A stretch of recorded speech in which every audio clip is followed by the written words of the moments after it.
रात के 11 बजे गायत्री निवास के हॉल से रामायण सीरियल की आवाज आ रही थी। देखा बहू, इस तरह मर्यादा आपको कहाँ से कहाँ ले जाती है। इन्हें क्या समझा रहे हो, ये तो समझ गई। ये संस्कार तो मुझे अब अपने पोते पोतियों को देना है। काफी देर हो गई है, मुझे लगता है मुझे सोना चाहिए। मैं चलती हूँ माँ जी, आप भी आराम कर लीजिए। आप तो जानती है माँ जी, भाभी को अकेले नींद आती नहीं। अमन चाचा जी के घर गए हुए हैं, मैं जरा भाभी को कंपनी दे देती हूँ और उनसे नन्हे बाल गोपाल के बारे में भी बात कर लूंगी। आप बेफिक्र रहिए। यह ज्ञान मुझे सिर्फ बड़ी बहू के बच्चों को नहीं, तेरे बच्चों को भी देना है। तो तू भी जरा खुशी की खबर जल्द से जल्द दे दे मुझे, है? चलिए जी। शर्माती हुई अंकिता अपनी जेठानी के कमरे में आ जाती है। प्रिया और अंकिता यूं तो देवरानी जेठानी थी, पर सहेलियों की तरह रहती थी। आज होगा गर्ल्स हाउस पार्टी, मैं अपनी कौन सी वन पीस ड्रेस लेकर आऊं भाभी? बताओ ना, कौन सी ड्रेस पहनोगे आप? क्या अंकिता, बंद कमरे के अंदर कपड़े बदलकर 2-4 फोटो खींचने में क्या मजा है? लाइवली, इससे हम लाइवली फील करते हैं। देखिए भाभी, भैया घर पर है नहीं, अमन भी बाहर गए हुए हैं। ऐसे में दिन भर खाना बनाने के बाद, सास ससुर की सेवा करने के बाद, अगर हम 2 मिनट हंस बोल ले, अपने मन का खाना खा ले, 2-4 गाने सुनकर झूम ले, तो इसमें बुरा क्या है? इससे कितने सेल्स रिवाइव हो जाएंगे, आपको अंदाजा भी नहीं है। चलिए आप जल्दी से चाइनीज ऑर्डर कीजिए, मैं अपने कमरे से ड्रेसेस लेकर आती हूँ। बस फिर दम मारो दम। इस गाने पर दोनों देवरानी जेठानी कमरे में झूमना शुरू कर देती है। नाच गाना खिलना खाना और साथ में टीवी पर चलती एक love story, perfect girls date. Please Ayesha रुक जाओ, मैं तुम्हारे बिना नहीं रह सकता। तुम मुझे फिर छोड़कर चले जाओगे आर्यन? अरे भाई आयशा हमेशा डाउट पे क्यों रहती है बहन? हाँ बोल देना, सामने से आज इतना अच्छा लड़का प्रपोज करना है। ये बोल क्यों नहीं रही है कुछ? ये मूवी वाले इतना सस्पेंस क्यों डालते हैं? सस्पेंस कहाँ डालते हैं, सच दिखाते हैं। गहरी और भारी आवाज में प्रिया जैसे ही ये कहती है, अंकिता फौरन रिमोट से ऑफ बटन प्रेस करके टीवी बंद करके अपनी भाभी की ओर नजरें घुमा लेती है। मतलब मैं सही थी? क्या चल रहा है भाभी आपके और भैया के बीच? पता नहीं अंकिता, मम्मी जी चाहती है मैं इस घर के वारिस को जन्म दूं, पर मुझे नहीं लगता ऐसे हालातों में एक बच्चे को इस दुनिया में लाना सही होगा।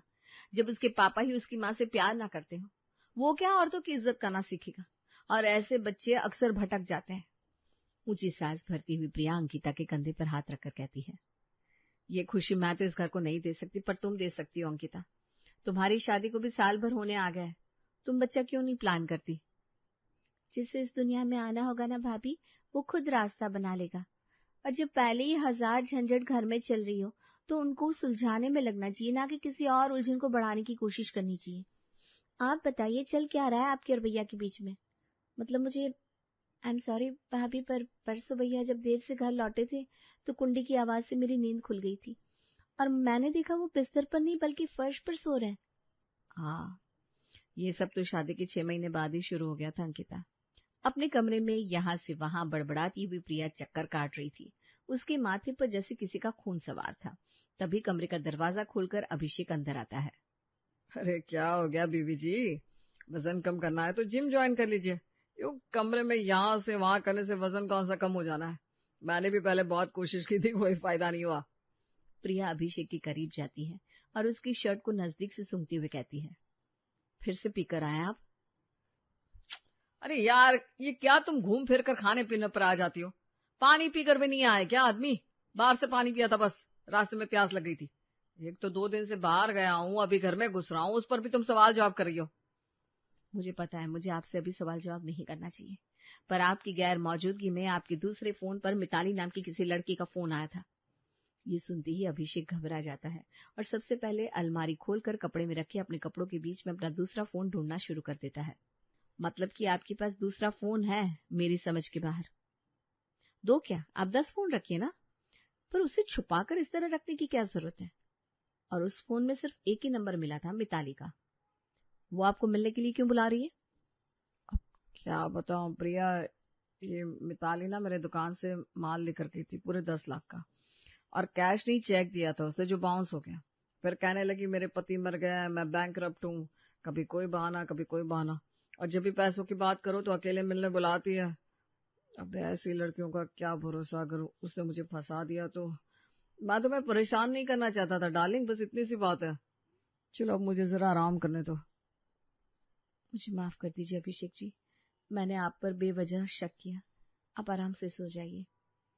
आपने भैया से दोबारा इस बारे में क्रॉस चेक नहीं किया? पूछना चाहिए था भाभी आपको, एक बार में ही उनकी बात पर यकीन कर लिया। हाँ प्रिया, और यही गलती हो गई शायद मुझसे। ये तो उनकी पहली गलती थी जो मेरे सामने आ गई, और फिर इसी तरह से वो हर बार पी कर आने लगे। रात के 2 बज गए हैं, ये अभी तक आए नहीं, फोन भी नहीं उठा रहे। इस तरह रोज इतनी देर से आना मुझे तो समझ में नहीं आता। तभी प्रिया के फोन की घंटी बजती है और फोन पर अभिषेक कहता है, मैं आ गया हूँ प्रिया, बाहर हूँ, जरा दरवाजा खोलना। ऐसा क्या काम करते हैं आप? पूरा बाजार यहाँ 11 बजे बंद हो जाता है और आप 2 बजे घर आते हैं। आ रही हूँ मैं, रुकिए। प्रिया दरवाजा खोलती है और अभिषेक जैसे ही अंदर आता है उसके बदन से बड़ी गंदी बदबू आती है। प्रिया समझ जाती है कि अभिषेक ने आज फिर से ड्रिंक किया है। जब आप शहर से बाहर जाते हैं तब कह देते हैं कि बिजनेस ग्रुप के साथ बाहर गया था, उन लोगों ने जबरदस्ती पिला दी। पर अभी तो शहर से बाहर भी नहीं गए थे आप। दुकान से आते वक्त पीना, ये क्या नया टंटा पकड़ा है आपने? मैं पिछले कुछ दिनों से देख रही हूँ आप बहुत ज्यादा ड्रिंक कर रहे हैं। पापा जी या माँ जी को इस बारे में पता चला तो वो कितने दुखी होंगे। अरे मैं क्या करूं प्रिया, मैं जीना ही नहीं चाहता। जिंदगी तबाह हो गई है मेरी। बिजनेस में घाटे पर घाटा हो रहा है। इस टेंशन में मुझे नशा करने की आदत कब लगी मुझे ही पता नहीं चला। मैं जल्दी खुद को सुधारने की कोशिश करूंगा। पापा मम्मी से नजरें नहीं मिला सकते, इसलिए अब देर से आने लगा हूँ। हे भगवान, आपकी लाइफ में ये सब चल रहा है और आप अपनी अर्धांगिनी से ही छुपा रहे हैं। आपने मुझे कुछ बताया क्यों नहीं? आपकी खुशियों को बांटने के लिए सिर्फ आपकी बीवी नहीं बनी थी मैं। आपके दुख में भी पूरी भागीदारी है मेरी। शादी में जो मम्मी के यहाँ से गहने मिले हैं मुझे और यहाँ से जो माँ ने चढ़ा है, वो सारे गहने मैं कल सुबह ही बैंक लॉकर से निकाल कर आपको दे दूंगी। आप उसे बेचकर काम में पैसे लगाइए, काम ज्यादा जरूरी है। इसी तरह वो हर बार मुझे एक इमोशनल स्टोरी सुनाकर खुद को विक्टिम दिखाते रहे और मैं उनके प्यार में पागल उनकी हर बात मानती रही। अपने सारे गहने मैंने उन्हें दे दिए, जिन्हें बेचकर उनके पास जो पैसे आए उससे उन्होंने गाड़ी खरीदकर अपनी दुकान के एक स्टाफ को दे दिए। सच में मैम, आप जैसी वाइफ किसी की हो ना तो उसकी लाइफ तो सेट हो जाए। मतलब आज के जमाने में मेरा मतलब है किसी भी जमाने में कोई भी पत्नी अपने पति को किसी और औरत के साथ देखना बर्दाश्त नहीं कर सकती। और एक आप है जो सर को पता नहीं किस किस के साथ बांटने को तैयार है। वरना 15 लाख की गाड़ी कोई अपने स्टाफ को ऐसी बिना बीवी की परमिशन के नहीं दे सकता। क्या 15 लाख की गाड़ी किसे दी अभिषेक जी ने? ये तो सभी को पता है मैम कि सर आए दिन दुकान की हर तीसरी फीमेल स्टाफ को कुछ न कुछ तोहफा देते रहते हैं। आजकल प्रीति पर उनका मन आया हुआ है ना, उसकी घर की खर्ची उठाने से लेकर उसकी ख्वाहिशों का ध्यान रखने तक। क्या नहीं करते अभिषेक सर। यूं तो प्रीति हमारे दुकान में स्टाफ बनकर आई थी, पर किसी मालकिन से कम ठाट नहीं है उसकी। अरे आप हैरान क्यों है मैम, आपको इस बारे में खबर नहीं थी क्या? ये प्रीति कहाँ मिलेगी मुझे? प्रिया बिना देरी किए प्रीति के घर पहुंच जाती है, जहां दरवाजे पर ही वो अभिषेक को प्रीति के गले लगते हुए उसका माथा चूमते हुए देख लेती है। प्रिया की आंखों से आंसू के बूंद छलक जाते हैं और वो पीछे मुड़कर वापस अपने घर लौट आती है। एक रोज जब प्रिया अपने पति के कपड़े धोने के लिए वॉशिंग मशीन में डाल रही थी, गायत्री वहां आती है। अरे बहू, ऐसे ही कपड़े मशीन में मत डाल दे। पिछली बार अमन बड़ा नाराज हो गया था। उसकी जेब में कुछ इम्पोर्टेंट कागज थे तो कपड़ों की जेब से देख ले कहीं अभिषेक ने कुछ छोड़ तो नहीं दिया। प्रिया शर्ट को जैसे ही पलटती है, उसकी कॉलर पर लगा हुआ लिपस्टिक का मार्क उसकी आंखों के सामने आ जाता है। बस अब यही चीज देखनी बाकी रह गई थी। प्रिया अभिषेक की पैंट की जेब में जैसे ही हाथ डालती है, उसमें से होटल रूम की बुकिंग स्लिप निकलती है। तो ये पिछली रात यहाँ थे। वहां प्रीति के साथ तो नहीं गए होंगे, क्योंकि प्रीति के घर तो इनका आना जाना है ही। यानी उनके जीवन में एक नहीं पता नहीं कितनी लड़कियां हैं। मुझे तो कुछ समझ में नहीं आ रहा कि मैं इनके जीवन में क्यों हूं। आपके जीवन में इतना कुछ चल रहा है भाभी, और आपने किसी को बताया भी नहीं, ये गलत है।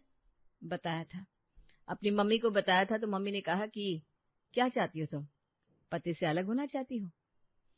पति से अलग हुई औरत को समाज गंदी नजरों से देखता है। अब तुम्हें वहीं रहना है तो अच्छे से ही रहो। प्रिया और अंकिता की बातों बातों में ही सुबह हो जाती है। दोनों नहा धोकर रसोई में आती है। अरे बहू देखो कौन आया है, संकेत। बैठो बेटा बैठो। अंकिता अंदर ही है, नाश्ता लेकर आ रही है बस। बर्तन छोड़ो, मैं यहाँ हूं ना, तुम हॉल में जाओ। तुम्हारा भाई आया है, ऐसे भाई को इंतजार कराना अच्छा नहीं लगता। जरूर उसकी शादी पक्की हो गई होगी, नहीं? जिस दिन ये हो गया ना भाभी, हम गंगा नहा लेंगे। पर पता नहीं भैया को कोई लड़की पसंद ही नहीं आती। अंकिता बाहर जाकर सांकेत के पास बैठती है। प्रिया सभी के लिए नाश्ता लेकर आती है। तभी सांकेत के फोन की घंटी बजती है। अरे क्यों सहना इतना निक्की? वो तुम्हारे होते हुए भी किसी और औरत के साथ रिश्ता रख रहा है, तुम्हें मारता पीटता है।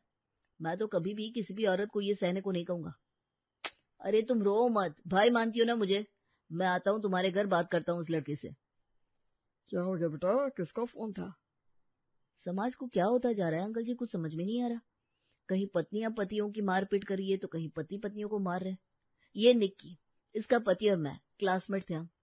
शादी इसकी उसी से हुई जिससे ये प्यार करती थी, और अब वो उसे मारता पीटता है। वो मुझे घर बुला रही थी अपने हस्बैंड से बात करने के लिए। मैं गर्मा गर्म फुल्की लेकर आती हूँ, आप लोग खाना खाइए। प्रिया सहम जाती है, मानो उसकी कहानी उसी के आंखों के सामने किसी ने रख दी हो। सभी नाश्ता एंजॉय कर रहे थे कि अभिषेक अंदर आता है। कहाँ था बेटा तू?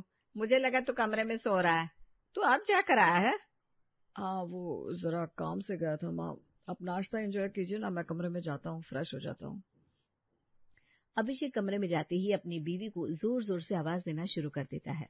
प्रिया कमरे में जाती है।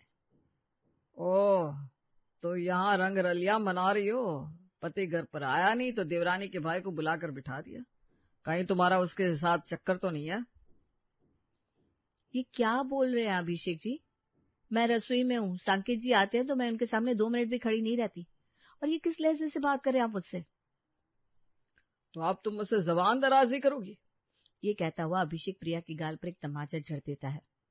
जिस तरह से वो सांकेत आए दिन आकर हमारे घर में बैठने लगा है, मुझे पहले ही समझ जाना चाहिए था। अपनी साड़ी के पल्लू से अपने गाल को छुपाए प्रिया किचन में आती है और अपने काम में लग जाती है। फिर से भैया ने आप पर हाथ उठाया भाभी, कब तक बर्दाश्त करेंगे आप? हद होती है किसी चीज की। मजबूर हूँ अंकिता, मैं शादी के इतने सालों के बाद कहाँ जाऊं? मेरे मायके वालों ने तो पहले ही कह दिया है मुझे कि यहाँ से डोली उठी है, अब अर्थ ही आनी चाहिए। पढ़ाई छोड़े इतने दिन हो गए मुझे, अब नहीं लगता कोई मुझे नौकरी देगा। माँ और पापा जी को उन बातों की खबर नहीं है, और उन्हें बताया भी तो मुझसे कितना भी प्यार क्यों ना करे, साथ तो अपने बेटे का ही देंगे। इसलिए तमाशा करके क्या फायदा? जितने दिन की जिंदगी है इस घर में गुजार लूंगी। घर के बाहर पैर रखा तो भेड़िए लूटने को आ जाएंगे। रात को जैसे ही अमन अपने चाचा जी के घर से वापस लौटता है, अंकिता उससे इस बारे में बात करती है। भैया की करतूत मुझसे छुपी नहीं है अंकिता। मुझे क्या, ऑफिस के सभी स्टाफ, आसपास के लोग, किसी जगह हमारी इज्जत छोड़ी नहीं भैया ने। पर वही बात है ना, लड़का कुछ भी करे बदनामी बीवी की होती है। सबको लग रहा है कि भाभी बच्चा नहीं करना चाहती, इस कारण भैया स्ट्रेस में बाहर औरतों से रिश्ते बना रहे हैं। जिसे जो सोचना है सोचने दो। मैं भाभी को रोज रोज यूं मरता हुआ नहीं देख सकती। लोगों के लिए हमारा घर एक आदर्शवादी घर है, पर इस घर में दरवाजे बंद होने के बाद अंदर क्या होता है ये हमें ही पता है। मैं भाभी की दूसरी शादी की सोच रही हूँ। ये बात छोटी नहीं है। तुम अपनी जेठानी की शादी किसी और से करवाना चाहती हो, वो भी अपने जेठ के रहते हुए। तुम समझ रही हो लोग क्या समझेंगे? एक रोज अंकिता का भाई सांकेत उसके घर आया हुआ था, जहाँ पूरा परिवार मिलकर उसकी टांग खींच रहे थे। बताइए बताइए भैया, कैसी लड़की चाहिए आपको? या फिर कहीं छुपा कर शादी वादी तो नहीं कर रखी आपने? ऐसा है तब भी बता दीजिए, पापा जी को मैं बना लूंगा। वैसे भी दामाद की बात कौन डालता है? अरे नहीं नहीं दामाद जी, वो बात नहीं है। आजकल सभी से भरोसा ही उठ गया है मेरा। वैसे एक बात कहता हूँ आंटी जी, आप बड़ी खुश नसीब है जो आपके घर दोनों बहुएं इतनी अच्छी आई है, चाहे वो प्रिया जी हो या अंकिता। अभिषेक जी किस्मत वाले हैं जो इतनी सादी समझदार लड़की मिली है उन्हें, वरना इतना पेशेंस आज के जमाने में किसी में नहीं देखा मैंने। भाई जिसे चाहिए इतनी पेशेंस वाली लड़की वो रख ले, मेरे तो मत्थे मार दी गई है। मुझे तो 1 नंबर की शैतान लड़कियां पसंद है जो आपके कान को अपनी बातों से ही काट डाले। इस डिस्कशन से अंकिता के दिमाग में एक आइडिया आता है। तुम पागल हो गई हो क्या अंकिता, कुछ भी बोल रही हो? अपनी जिठानी की शादी, वो भी अपने जेठ के होते हुए, क्या हो गया तुम्हें? आपको भाभी पसंद है या नहीं? मेरा मतलब है, अगर भाभी जैसी लड़की से आपकी शादी हुई होती तो आपको मंजूर होता रिश्ता? नहीं, कहाँ होता। मतलब मैरिड नहीं चलेगी ना। मेरा मतलब है जिसका एक रिश्ता टूटा हो उससे कौन ही शादी करेगा। देखो मैं इन चीजों में नहीं मानता। लड़की मुझसे लंबी हो या नाटी, उम्र में बड़ी हो या छोटी, डिवोर्सी हो या विडो, लड़की अच्छी होनी चाहिए, और आजकल कोई अच्छा ही नहीं लग रहा मुझे, आंखों में सीआईडी वाले चश्मा लग गया है मेरे। आपने न जाने कितनी लड़कियों को टॉक्सिक रिलेशनशिप से बाहर आने में मदद की है भैया। क्लास की हर तीसरी लड़की को बहन बना लेते थे आप। यहाँ रोज आते हैं, फिर भी आपको एक रिश्ते में फंसी हुई लड़की दिखाई नहीं दी। अपनी जेठानी और जेठ के रिश्ते की एक एक बात अंकिता अपने भैया को बता देती है। ये तो अजीब कश्मकश है। तभी चाय लेकर प्रिया कमरे में आती है। सांकेत की नजर झुक जाती है। ये क्या हो गया, आप दोनों चुप क्यों हो गए? कोई पर्सनल बात हो रही थी क्या? मैं तो बस चाय लेकर आई थी। ये घर आपका ही है प्रिया जी, आप भी यहाँ बैठ सकती हैं। देवरानी की भाई से शादी, इस बारे में प्रिया के दिमाग में कोई हिंट ही नहीं था, पर समय एक नया रास्ता बनाने को तैयार हो गया था। आपको क्या लगता है, ये रिश्ता आगे बढ़ना चाहिए या प्रिया को इस टॉक्सिक रिलेशनशिप में अपनी जिंदगी गुजार देनी चाहिए? कमेंट में बताइएगा जरूर।